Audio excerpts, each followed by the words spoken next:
Hello বন্ধুরা, মেঘাস কিচেনে তোমাদেরকে সবাইকে আবার অনেক অনেক অনেক স্বাগত। আমি তোমাদের সাথে আজকে শেয়ার করব ডালিয়া রান্না করা। এই ডালিয়া রান্নাটা বাচ্চাদেরও খাওয়ানো যেতেই পারে। আমি খুব সিম্পলভাবে রান্না করে দেখাবো তোমাদেরকে। তো তার জন্য প্রথমে আমরা কড়াইয়ে তেল দিয়ে নেব। দিয়ে নিয়ে আলু ডুমো ডুমো করে কেটে রেখেছিলাম। আমি কোনো সবজি এতে মিক্স করবো না, শুধু আলু দিয়ে। তো আমি আলু ডুমো ডুমো করে কেটে রেখেছিলাম, সেই আলুগুলো আমি দিয়ে দিলাম। দিয়ে নিয়ে পরিমাণ মতন লবণ আর হলুদ দিয়ে নিয়ে লাল লাল করে ভেজে নেব। হালকা আছে ভেজে নেব, যাতে হালকা হালকা আলুগুলো সেদ্ধ হয়ে যায়। যেহেতু আলুগুলো বড় বড় করে কেটে রেখেছিলাম, তো তাই সেদ্ধ হয়ে যায়। দিয়ে নিয়ে আলুগুলো ভেজে নিয়ে উঠিয়ে নেব।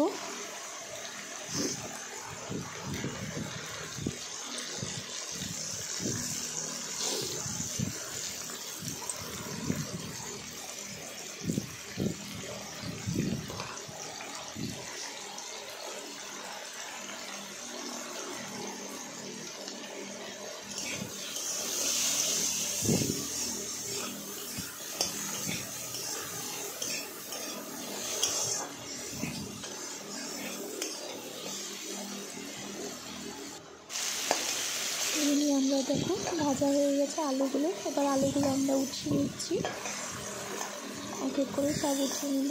তারপরে যে তেলটা থাকবে সেই তেলেই আমরা আবার বাকি রান্নাটা কমপ্লিট করব। আমি এখানে বেশি তেল বা বেশি মশলা কিছু ইউজ করছি না, কেননা এটা বাচ্চাদেরকেও খাওয়ানো যেতে পারে।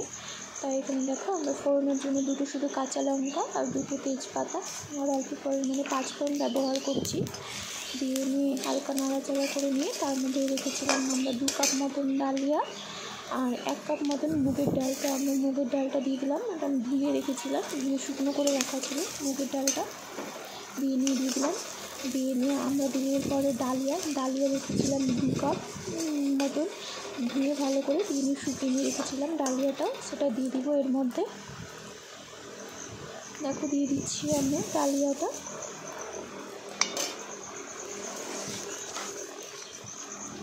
দিয়ে নিয়ে ভালো করে ভেজে নেব আমরা। বেশি ভাজতে যাবো না, নাহলে আবার সেদ্ধ হবে না ভালো করে। তাই হালকা পরিমাণে ভাজবা। যখন হালকা ভাজা হয়ে যাবে তখন এর মধ্যে জিরা আর আদা বাটা দিয়ে দেওয়া, যাতে একটু টেস্টটা ভালো হয়। তো সেই মশলার জলটা আমরা দিয়ে দিলাম। দিয়ে হালকা নেড়েছি আমরা তার মধ্যে যে ভেজে রেখেছিলাম আলু ডুমো ডুমো করে কাটা, সেই আলুটা তার মধ্যে দিয়ে দিলাম। দিয়ে নিয়ে আবার ভাজবো একটু, এইভাবে ভাজবো তোমরা সবাই।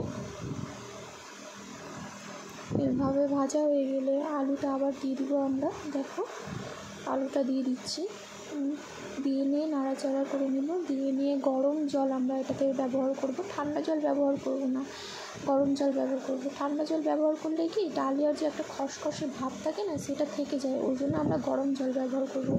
গরম জল ব্যবহার করলে ডালিয়ার কোনো খসখসে ভাবটা থাকবে না এর মধ্যে। তাই আমরা গরম জল দিয়ে ভালো করে সেদ্ধ করে নেব।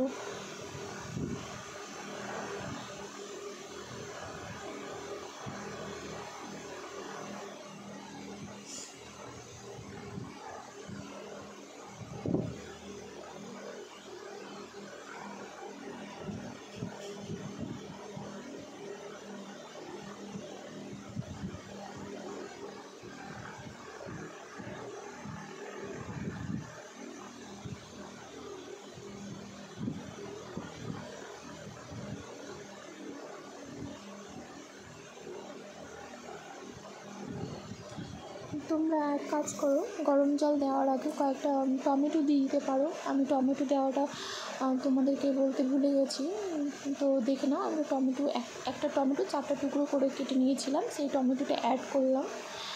দিয়ে নিয়ে আবার হালকা করে নেড়ে চেড়ে নিয়ে তারপর আমরা গরম জল অ্যাড করবো এটার মধ্যে। এবার দেখো আমি গরম জল দিয়ে দিচ্ছি।